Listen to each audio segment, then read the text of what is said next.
Meu nome é Mônica Lima, and I am the General Coordinator of Project Articulation and Internationalization at the National Archives of Brazil. The National Archives of Brazil, at this moment, is in the process of reconstituting the National Memory of the World Committee. The National Archives of Brazil is the country's main institution responsible for the custody and preservation of Brazilian documentary heritage, which concerns the inhabitants of the entire national territory. However, we know that is not enough to preserve and save documentary heritage. It is necessary to make it known. It is necessary to publicize this heritage, make it known, and ensure that everyone can take ownership of this memory and history. In this sense, the National Archives also has the mission of disseminating, informing, and making this documentary heritage accessible. What's more, we also know that not all segments of society are equally visible in this documentary heritage. At this moment, one of our main objectives is to illuminate the trajectory and characters that, over time, have become less visible, less perceived in this heritage that we guard and preserve and have the obligation to disseminate. Therefore, we are talking about women, indigenous people, the original people of our territory, and Black and African people and their descendants, and all poor immigrants. Many times they arrived here and contributed decisively to the construction of the country.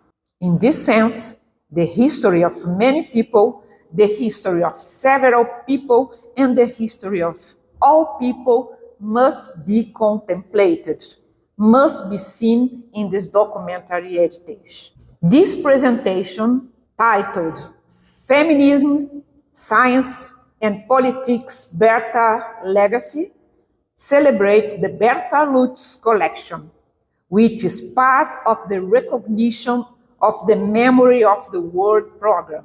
And the National Archives is one of the institutions that holds a large part of this collection.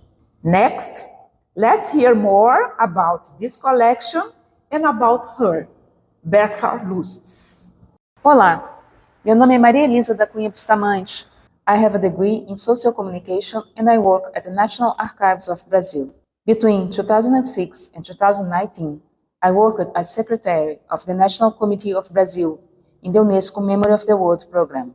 During this period, a group of Brazilian government employees and ex-specialists in the areas of history, archival science, and librarianship worked to identify, protect, and disseminate the Brazilian documentary collection and heritage.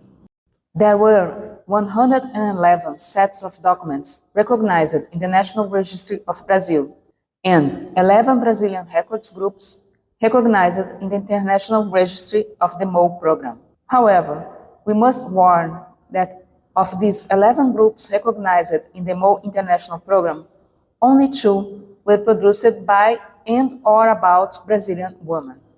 The first one was about the psychiatrist Nise da Silveira, who was a pioneer in the field of occupational therapy and post-hospital treatment of patients. And the second one from the biologist, politician, and feminist Berta Lutz. These 2 collections, however, do not encompass the entire record holdings about women in Brazil. Even worse, in the case of the National Registry of Brazil, of the 111 collections that were nominated, only the same 2 were produced by or about women. Where are the other collections of Brazilian women? They are in our lives, in our history, and play a strong role in the social changes in our country. However, their record collections do not reach our archives, or, if they do, they arrive in the format of private holdings which are not proposed to the MOE program for some reason. What can we do to change this situation? How to preserve these collections? How can we ensure that they are organized, kept in archival institutions, that they are accessible to our population, so that the memory, the history, and the importance of this woman are recognized? We must work for this. In its 12 years of work, the committee worked with extremely professional and archival bias. It judged the nominations from the point of view of their authenticity, integrity, uniqueness, organicity, and relevance to our history. But if we want to recognize collections that are not kept in traditional archives, we must give greater importance to highlighting their importance to the historical time. And these private collections from women must also be recognized as much as the private collections from men are. After all, we have artists, we have politicians, we have writers, we have male composers. All of them had their collections recognized. Why not the women's collections? Likewise, saying that public collections are created by men is not enough. After all, we also have women serving in the country's highest court. We have women presidents. We have women working in politics, in arts, in science, and their collections are included, yes, in Brazilian public documents and records. How to improve, then, their presence in the Brazilian National Registry and the International Registry? We can take into consideration and recognize the different roles that women play in Brazilian history. We can also open our vision of what a historical document is, what a relevant historical moment is. We can also recognize that there are different ways of registering documents, different types of documents, often where the actions of these women were registered. We also need, after identifying these documents, to work for their preservation and dissemination, including them in archives, including them in memory centers, including them in libraries. And finally, the international program must pay attention at the language it uses at the entry points of these collections into the diverse MOE registers, facilitating and simplifying the program's language so that these collections about women are considered as welcome, as acceptable, as worthy of being nominated. And finally, after recognizing these collections, we must publicize their existence so that the Brazilian and world's population recognize the importance of these collections about and by women. We can see at the entrance to the National Archives of Brazil a small exhibition of facsimiles of copies of documents from the Berta Lutz collection. Following their inclusion at the International Register, I, at my work current at the Archives Education sector, take school and university students to discover this material.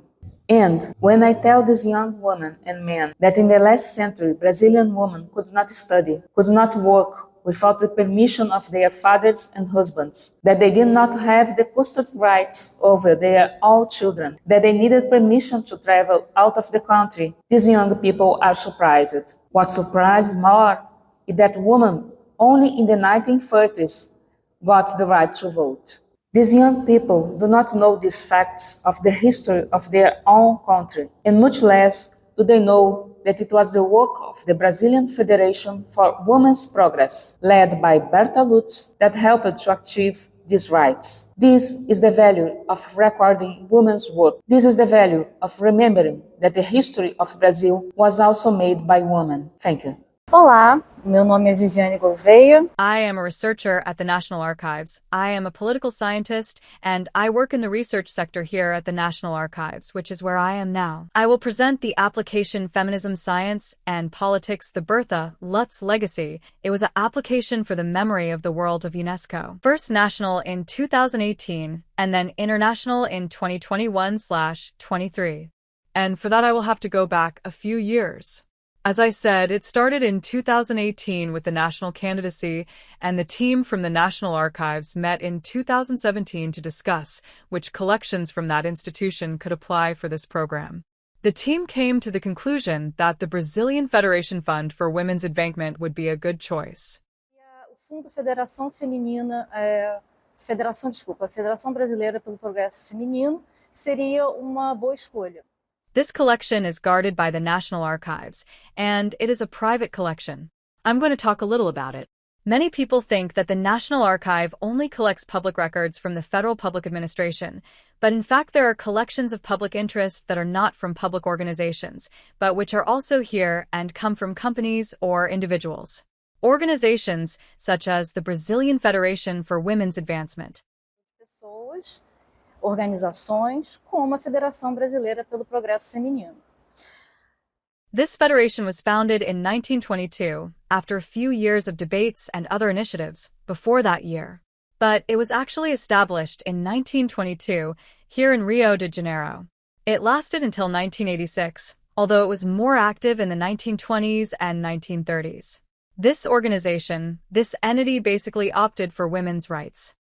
1920, 1930, essa organização, essa entidade, ela lutou basicamente pelos direitos das mulheres. For political rights, for women's civil rights. It was founded in Rio de Janeiro, but it spread throughout Brazil, having influence in the north, the northeast, the south, in other cities in the southeast, in São Paulo and Minas. And it was fundamental in achieving women's right to vote, which was obtained in 1932 and guaranteed in the 1934 Constitution. 1934.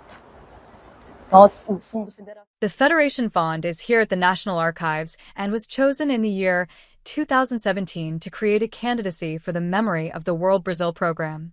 This was a national application. There are several levels in UNESCO's Memory of the World. In 2018, it was a national candidacy, talking a little more about the federation of this fund. As I said, it was fundamental not only for women's right to vote, but also for the discussion of various issues related to the feminist movement that was beginning to emerge in a more consistent way at that time, not only in Brazil. Brazil was even influenced by other countries that were more pioneers in this type of movement. A se organizar de uma forma mais consistente naquela época, não só no Brasil. O Brasil, inclusive, foi influenciado por outros países mais pioneiros nesse tipo de movimento. We know that in Europe, at that time in the United States, women were also very organized around the right to vote.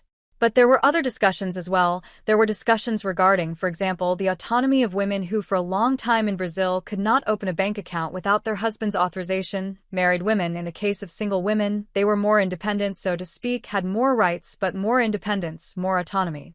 Podiam abrir conta em banco sem autorização dos maridos. As mulheres casadas, no caso. As mulheres solteiras tinham. They couldn't travel without their husband's permission. They could not work. In short, that was also on the agenda at that time. This period at the beginning of the 20th century and other discussions were part of the agenda of feminist movements, other topics related to the movement also concerning work and education. Not only regarding women's access to education, especially higher education, but also as it was a matter of family interest in children's education. Uma questão de interesse da família, né? A educação das crianças. Também entrava. They also discussed theses topics. These themes can be seen deep within the Federation Fund, and that is why I am talking about it, not only for historical but also because the Federation Fund brings these discussions. It shows this through the documentation that exists in that fund. I'm going to talk a little more about documentation once I explain a little bit about who the people who founded, the women who founded this federation were. Essa federação. In 1922, in Rio de Janeiro, these women were basically elite women.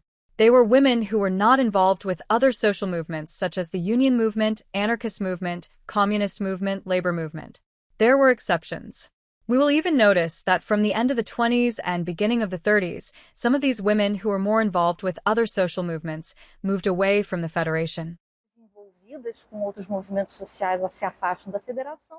But at that moment we realized that the founding and main core of the Federation was made up of elite women who came from important families.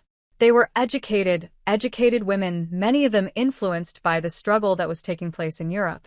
One of the fundamental women we can from the Federation Foundation, we can mention Geronima Mesquita, Stella Duval, Carmen Portinho, and especially Bertha Lutz, who was the central figure of the Federation for decades. A gente pode citar Jerônima Mesquita, Stella Duval, Carmen Portinho e principalmente Berta Lutz, que foi figura central da federação durante décadas. And in 1919, she began to participate in the feminist movement. She already had a degree, she was a biologist, and 1919 is the same year that she entered the National Museum. The first position she held is the position of secretary. But she later developed a career in biological research. She was a biologist, scientist, pioneer in this field, and she was a central figure until her death in the 70s, a central figure in the Federation until her death in 1970s. The Federation, as I said, after 1937, after Estado Novo, lost a lot of its activity. It loses a lot of its importance, so to speak. But this initial moment was crucial for the achievement of several rights. This Federation Fond is an extensive fond and consists of thousands of photographs, correspondence, Federation bulletins, publications, meeting minutes, newspaper clippings. Boletins da Federação, publicações, atas de reunião, recortes de jornais. We will see a little of this documentation and continue telling the history of the Federation, but not just the Federation. As I said, Bertha Lutz played a fundamental role in this story, and there is also very relevant material in relation to her. It's even difficult for us to separate Bertha Lutz, scientist, from Berta Lutz, politician, from Berta Lutz, feminist. Berta was a candidate for deputy in the 1930s. She didn't win elections, but she became a substitute. A Berta ela foi candidata, né, a deputada nas décadas de 1930, não venceu as eleições, mas ela chegou a ser suplente. She took over as a substitute in Congress, in the Chamber of Deputies. So it has these different facets. For example, in our collection here at the National Archives of the Federation, there are some sound recordings of field research she carried out. She studied a lot of frogs, toads and the like, and other animals of the same genus and such, and other things that we can perceive in this background, and other sources of research, and formulate a lot that offers many possibilities for research. Nesse fundo, né, outras fontes de pesquisa, o fundo é muito rico, oferece muitas possibilidades de pesquisa. How these women worked together to achieve their goals.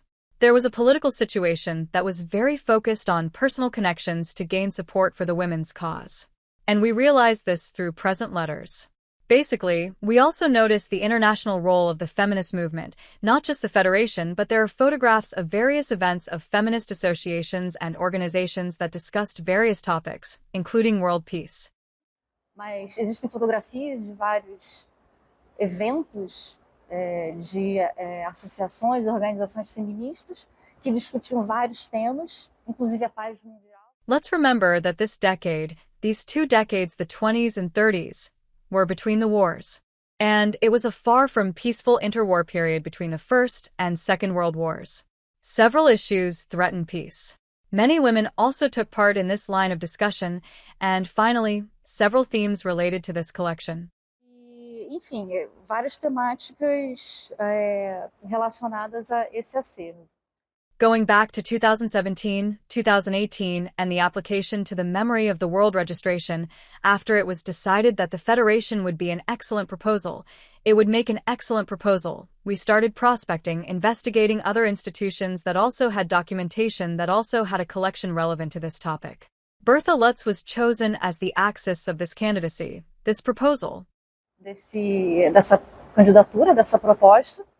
The Women's Federation and Bertha Lutz, as I said, it is difficult to even separate one from the other. But we also didn't want it to be a strictly personal candidacy. So it would be this axis bringing the Federation into its fold. We counted on the participation of the National Museum from UTFARJ in Rio de Janeiro, and which had extensive documentation about Bertha Lutz and the Federation, a lot about Bertha Lutz's professional life, who after all worked for decades at the National Museum as a researcher, biologist, scientist. Como pesquisadora, bióloga, cientista. Including field work, and a woman who went to the interior of Brazil who traveled abroad, did quite extensive field work.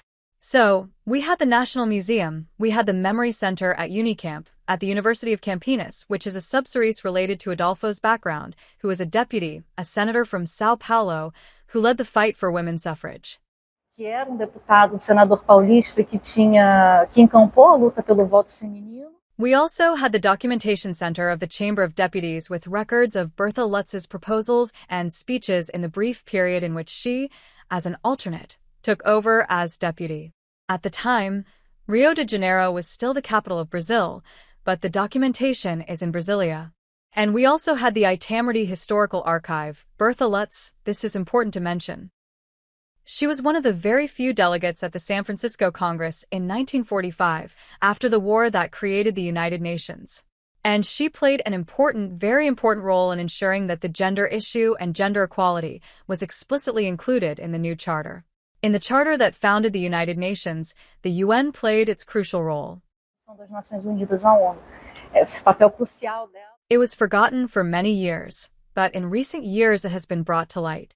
Several studies ended up highlighting her importance, and she was one of 4 women, if I'm not mistaken, 4 women who signed this charter from San Francisco. And Itamaraty's Historical Archive has an original copy of this document, as well as other documents related to the life, let's say, diplomatic, of the person who is not a diplomat, but who is officially present at several international events, including representing the Brazilian government. Uma diplomata, mas que marcou presença oficial em vários eventos internacionais, inclusive representando o governo brasileiro. So we have these 5 institutions. In 2018, in September, we know what happened to the National Museum. A devastating fire destroyed its collections. The largest part of its collection, including the Bertha Lutz Fond, documentation from Bertha Lutz that was there, and from the Federation.in 2018 anyway, the other 4 institutions received the designation Memory of the World of Brazil, and the Archive of the National Museum, obviously because this portion had been burned, received a name, a Memory of the World's Destroyed Collection. Tinha sido queimada, recebeu a nominação Memória do Mundo de Acervo Destruído. There is this nomination in this program too. Collections that are lost, destroyed. They can also receive these seals. That was in 2018. In 2021, UNESCO reopened the 2022 program, opened the program to applications, and then the international application. We realized that the work of the Federation and Bertha Lutz, the role played in the history of achievements, of the achievement of women's rights, was important from an international point of view as well. Da conquista dos direitos da mulher foi importante do ponto de vista internacional também. And it is fundamental and crucial that the trajectory of women's struggle in the most different countries, including the so-called peripheral ones, is crucial to understanding how women around the world position themselves in the public arena. So we present this candidacy for the memory of the international world, obviously without the National Museum. But the other 3 institutions were alongside the National Archive, UNICAMP's Memory Center, the Chamber of Deputies, Documentation and Information Center for the Chamber of Deputies, and the Itamaraty Historical Archive, plus the National Archive. E o Arquivo Histórico do Itamaraty, e mais o Arquivo Nacional. We present this same candidacy, feminism, science and politics, the legacy of Bertha Lutz. And we received this seal of approval in 2023. Now, these collections, this seal of memory from the international world, I would like to show you a little bit some written documents from this collection that is kept by the National Archives. Que está sob guarda do Arquivo Nacional. We will first see some newspaper clippings about the Constituent Assembly, which gave rise to the Constitution of 1934. There was only one woman in the Constituent Assembly. It wasn't Bertha Lutz. She was a doctor from Sao Paulo, but Bertha Lutz participated, as she says here, in the discussions about the new Constitution. Actively participated. The commission that will draft the new Constitution. Participou ativamente. Comissão que vai elaborar a nova Constituição, comissão de reforma, tá?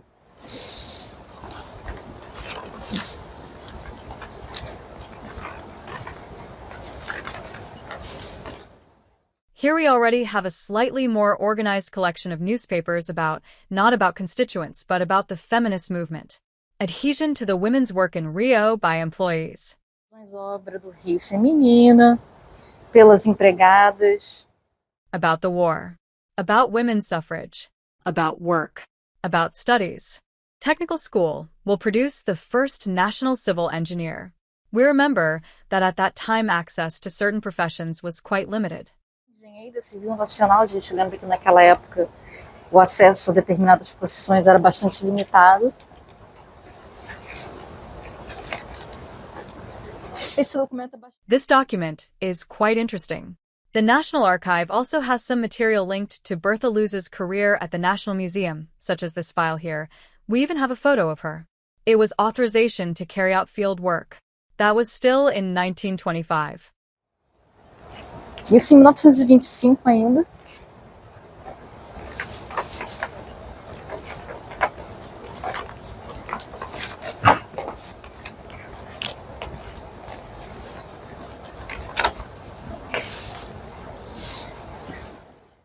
As I said, one of the main forms of articulation between the Federation and Bertha Lutz herself was this interaction with great figures of the Republic. This is a correspondence with the Minister of Justice at the time, Afrânio de Melo Franco, about the new constitution, written by hand. Melo Franco, sobre a nova Constituição, escrito à mão.